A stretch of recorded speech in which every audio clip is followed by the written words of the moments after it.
accomplished our goal. We forced them to one, now we take the hammer to the 8th inning.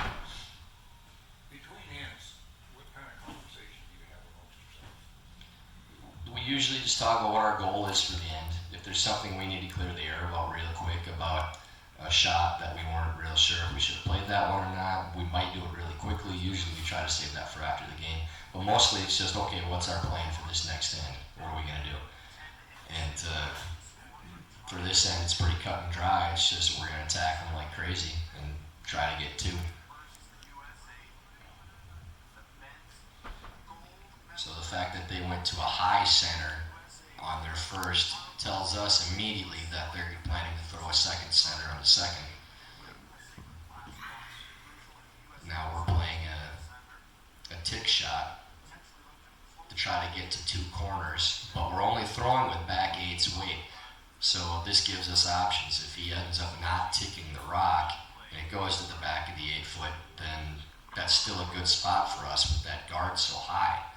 Because knowing that they're going to throw a second center most likely, then we're coming around to the top 8-foot. Now it ends up just touching the guard and slowing it down.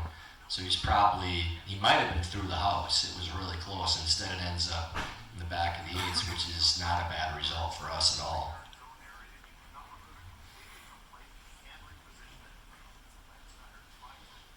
Now Chris comes to throw that second center that we kind of figured was coming.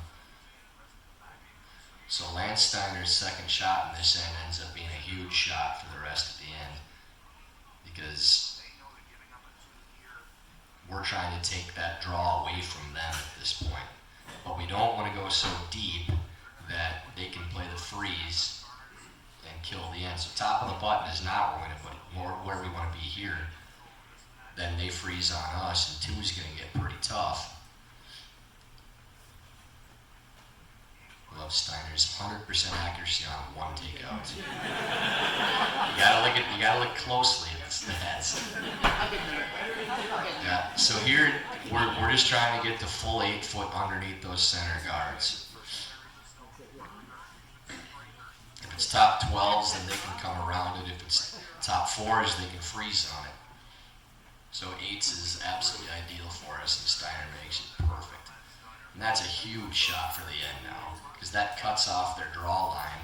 Now if he's drawing, he's thrown to a much smaller spot, and they can't freeze.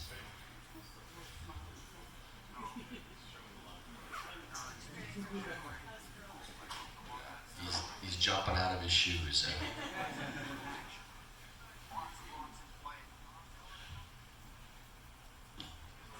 So now they've already decided that they're going to continue to play it aggressively. There aren't a lot of good spots for him to go. This one kind of hangs out there a little bit, stays relatively open, but it's not a rock we have to chase right away because we can see it. So the center guards are still the ones that are going to hurt us here.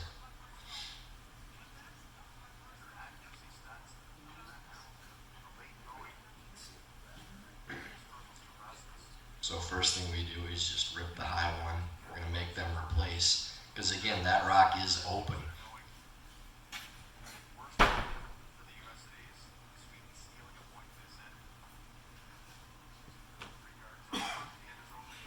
So the Swedes' plan is to try to make us waste a few rocks on those and then eventually attack into the 4-foot again. And our plan is to try to keep that middle open.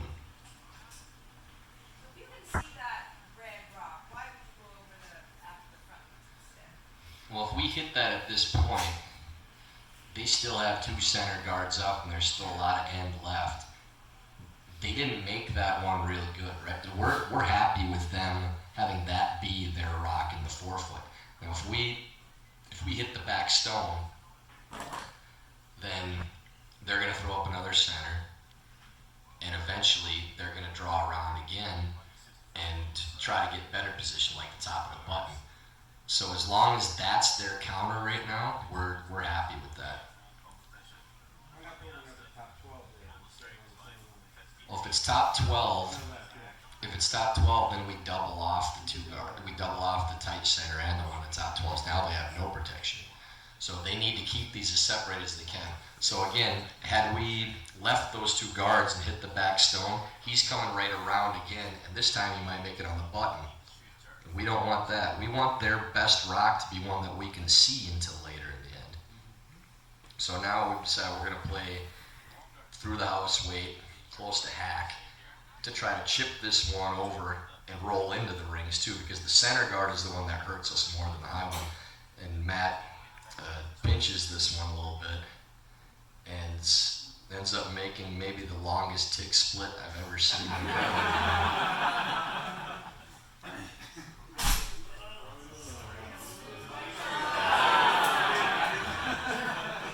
And that rock matters because now all of a sudden his ability to kill the end by making a double, and you watch as we're walking back, I'm mouthing the words, "getting lonely." It's getting lonely in there, and you can actually hear it on the mic during the game too. Because that rock, when it's sitting back there with 2 yellows in the house, isn't in real good shape. With 3 yellows in the house, now there's no defense anymore. So it does make a big difference. Now Nick's got to decide if it's too late to throw another center guard up, and he elects to come into the rings. Actually, no, I think he throws one more up top first.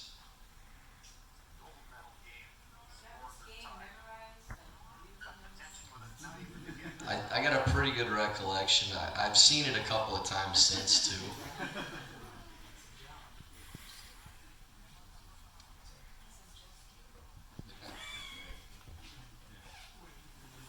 Alright, so now it's late enough in the end that we feel like we can chase that stone. So we know we can end the game in this end at this point. And something that John Schuster is excellent at is playing to his teammates' strengths. So if we have a rock that we can see a piece of, we can dig out with hack the board weight. He's going to try to have that be my shot the vast majority of the time. This is kind of my bread and butter. And with Matt, we tend to go more towards his power game too. Alright, forget what I said about stats being misleading. That's pretty damn good.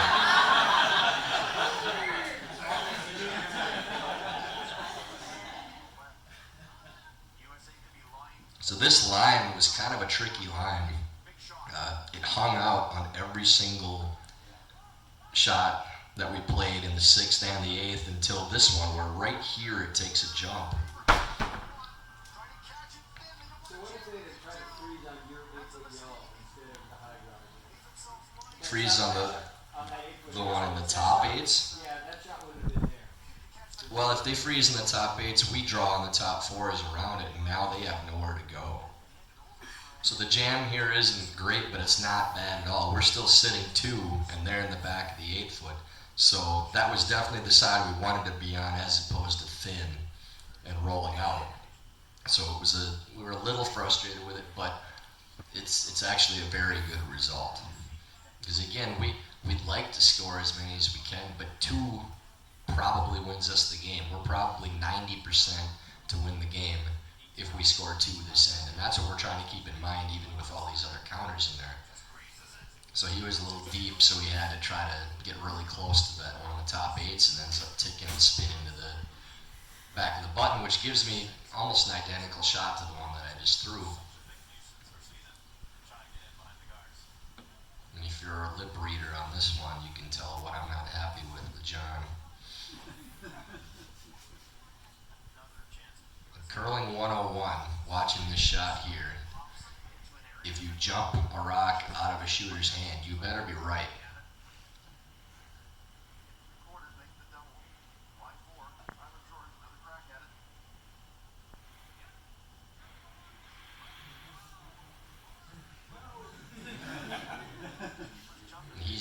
He was worried about it snapping up like the other one that I threw. But it really affects it early on in the shot. Now again, we don't end up doubling, but look at the angles that the rock ended up on. So again, not what we wanted. There's your lip reader there. Jumped it right out of my hand.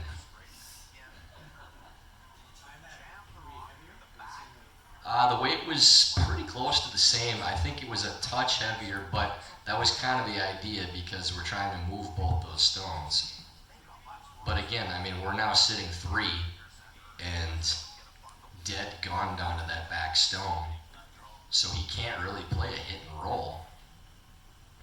So again, he's going to try to play that same draw to get in there, a shot that they really struggled with on this line.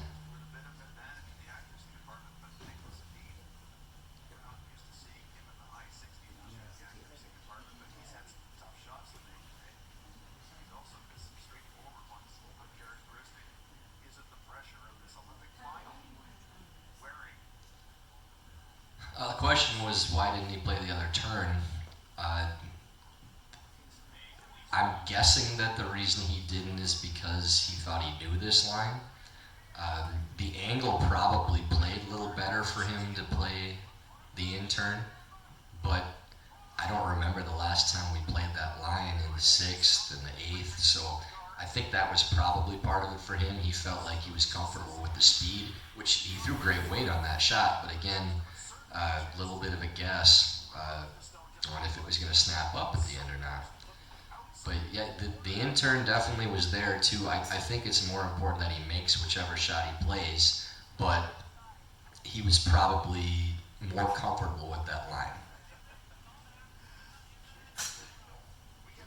My father has told me 1,000 times since the games that he should have played the in-turn, so.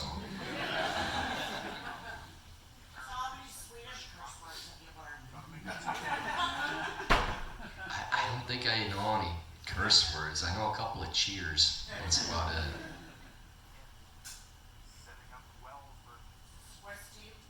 Yeah, really nice guys too. So now again, this exact same shot that I played, John's playing. His out turn always runs straighter than the rest of ours, especially straighter than mine. So my rocks curl quite a bit more than John's. He throws more rotation. So he poked that one out there a little bit. And that actually ended up pretty badly because even though he killed the stone, he rolled off and bumped another one of ours out of count. So now we're only sitting 2, still in good position. I mean, we definitely would have taken this at the start of the end, but so now the great debate.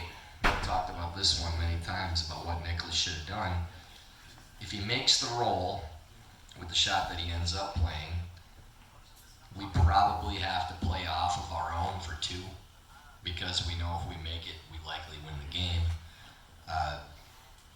We would have the option to draw for 1. I think we would have played the in off because we wouldn't have been too scared of giving him 1. But I was a little surprised he didn't roll the opposite direction. So hit the rock that he is going to hit, the number 1 counter, but roll to corner frozen on the one on the side of the 8-foot instead, because I'm not sure that we could have got the rock out. We probably would have had to draw for 1. Even if he makes the roll into the 4-foot, we still have that in off for 2.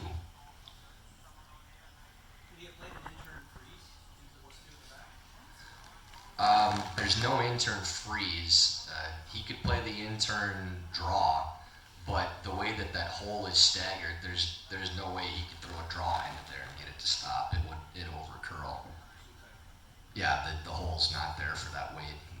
With a hit it would be, but with a draw that you couldn't get there. So you could throw the in-turn draw too. But I think my choice would have been to hit the number 1 and just roll like 6 inches to the left.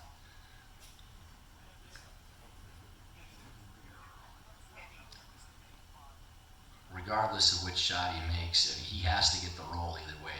So now they're talking about rolling to that pocket there.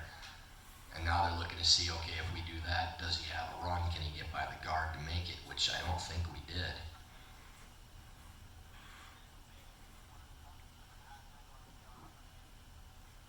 Are they still looking at time here, or do you think they're pressuring on time? They were getting a little tight, but it wasn't anything disastrous. I think they could have banked enough that they still would have been comfortable at the end, but they're definitely getting a little short.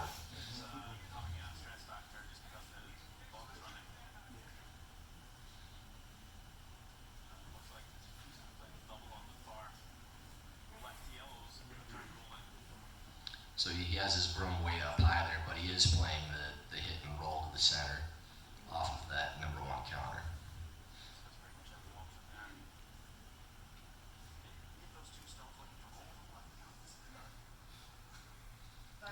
Yep. What time is there in a 10-end game? I believe you start with, was it 33 minutes? 38. 38? No. We never get that What time did you eat out?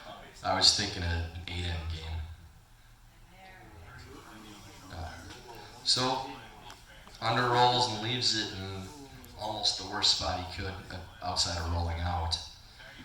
So, at this point, the nose hit gets us 2 and probably wins us the game. Obviously, the double ends the game. And this is the first time I remember thinking anything during this game is just make this one, Johnny, one time.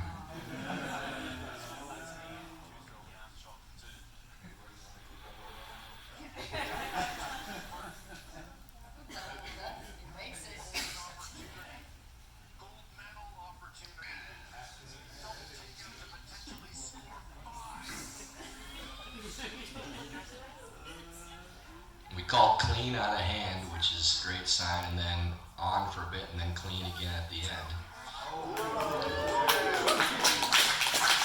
And now the looks of disbelief from everybody in the arena.